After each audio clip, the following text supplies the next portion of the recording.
परम पिता परमात्मा ओम हरि अल्लाह वाहिगुरु गॉड खुदा रब सब उस सुप्रीम पावर के नाम हैं, उस शक्ति के नाम हैं जिससे पूरी सृष्टि को, खंडों ब्रह्मांडों को, देव महादेव को शक्ति मिलती है।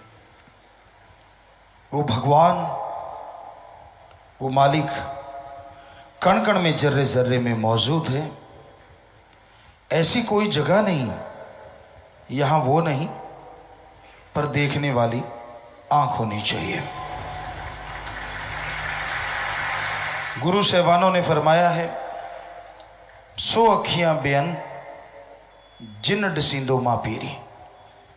वो आंखें और हैं जिनसे परमपिता परमात्मा नजर आता है। अब इंसान सोचे, आंखें तो दो ही होती हैं, कौन सी हैं वो आंखें, कहां हैं वो आंखें जिनसे मालिक नजर आता है।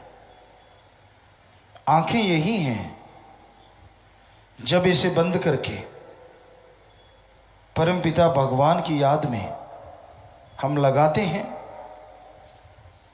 तो इस जगह को 10वां द्वार, तीसरा नेत्र, ज्ञान चक्षु, मेहराब, वेरी वेरी डीप स्लीप्स पॉइंट, अलग अलग धर्मों में अलग अलग नाम दिया गया। जब इस जगह पे लगा के आंखें बंद करके समाधि में बैठा जाता है, शब्द, गुरुमंत्र, कलमा, मेथड ऑफ मेडिटेशन दोहराया जाता है, तो इंसान का ध्यान जमता है। तो ये आंखें बंद हैं, लेकिन अंदर से वो आंखें खुलती हैं जिसके बारे में हमारे गुरु पीर पैगंबरों ने बताया है। और उन आंखों से फिर लासानी दुनिया नजर आती है, फानी नहीं। सब सच नजर आता है, मालिक नजर आता है। भगवान को मानना धर्मों ने सिखाया है। हमारे जितने भी धर्म हैं, हमने सभी धर्मों को साइंस के नज़रिए से पढ़ा। सारे धर्म एक ही बात कहते हैं कि वो मालिक हर जगह है, भक्ति द्वारा देखा जा सकता है। हिंदू धर्म में वेदों में लिखा है प्रभु कण कण में है। इस्लाम धर्म में लिखा है अल्लाह ताला जर्रे जर्रे में मौजूद है। सिख धर्म में लिखा है वाहिगुरु के बिना कोई जगह नहीं। और ईसाई धर्म कहते हैं गॉड इज एवरीवेयर, हर जगह है वो, कोई जगह उससे खाली नहीं। पर कई लोग अहंकार में चंद पुस्तकें पढ़ के, थोड़ी पढ़ाई करके ये सोच लेते हैं भगवान है ही नहीं। बुरा ना मानना, आप डिग्री डिप्लोमा लेते हैं, मास्टरेट की डिग्री लेते हैं, डॉक्टरेट की डिग्री लेते हैं, जिंदगी के कम से कम 20-25 साल लगाते हैं, तब जाके वो डिग्रियां मिलती हैं। डिग्रियां तो हो सकता है किसी और तरीके से आप हासिल कर लें, लेकिन फिर भी पढ़ने में समय तो लगता ही है। तो आप एक छोटी सी डिग्री डॉक्टरेट की हासिल करने के लिए जिंदगी के 20-25 साल लगा देते हैं। और भगवान को पाने के लिए, अल्लाह वाहिगुरु को पाने के लिए आपने समय कितना लगाया, जरा बताएंगे? आपने 25 महीने लगाए, फिर बैठे बैठे कह देते हो वो तो है ही नहीं। डिग्रियों के लिए 25 साल और परमात्मा के लिए 1 साल भी नहीं। और फिर ये कह देना कि वो तो होता ही नहीं, पाखंडवाद है ना? अज्ञानता की बात, मूर्खता की बात। बीज बोया ही नहीं, फसल आएगी कैसे आएगी भाई? बीज तो बोना पड़ता है। पढ़ाई की नहीं, डिग्रियां मिलेंगी कैसे मिलेंगी? पढ़ना तो जरूरी है। रिजल्ट तो तभी आएगा ना जब पढ़ के पेपर आप देंगे। तो हर कार्य में ठीक है सब कुछ, लेकिन भगवान परमात्मा की तरफ इंसान बड़ा अजीबोगरीब है, कुछ नहीं किया होता। धर्म की एबीसीडी पता नहीं होती, पाखंडवाद में डूबे रहते हैं। पाखंडी किसे कहा जाता है? बहुत तरह का पाखंडवाद फैला हुआ है। ओम हरि अल्लाह वाहिगुरु के नाम पे पैसा लेना पाखंडवाद है। हमारे धर्मों में कहीं नहीं लिखा कि वो लेता है। हिंदू धर्म में हमने पढ़ा, वेदों में पढ़ा, साफ स्पष्ट लिखा है भगवान से मांगना चाहिए अच्छी धरती, अच्छा पानी, अच्छी हवा, अच्छी तंदुरुस्ती, अच्छी संतान। मांगना है तो भगवान से भगवान को मांगो। इस्लाम धर्म में लिखा है अल्लाह ताला रहमो करम का दाता है। कायदे से मांगोगे तो इतना रहमो करम बरसाएगा, दामन छोटे पड़ जाएंगे, मूसलाधार रहमो करम बरसता चला जाएगा। जैसे ये हमारे धर्मों में लिखा है, ऐसे हमारे सिख धर्म में लिखा है जो मांगे ठाकुर अपने से सोई सोई देवे, लेवे नहीं देवे। कि उसे सही ढंग से मांगिए, सच्ची तड़प से मांगिए, अंदर बाहर किसी चीज की कमी नहीं आने देता। ईसाई धर्म में लिखा है गॉड देता है लेता नहीं।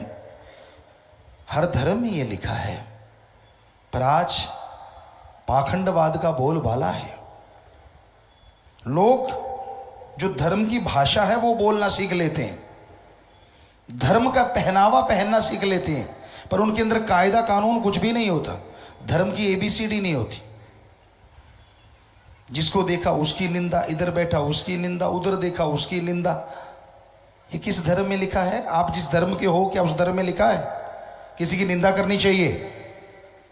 हिंदू धर्म में साफ लिखा है पर निंदा 100 गौ घात समाना। कि पराई निंदा, अपने को छोड़ के किसी और की निंदा करना 100 गौ के घात करने के समान एक पल है। सिख धर्म में तो पवित्र गुरबाणी में पेज के पेज भरे पड़े, पृष्ठ के पृष्ठ भरे पड़े।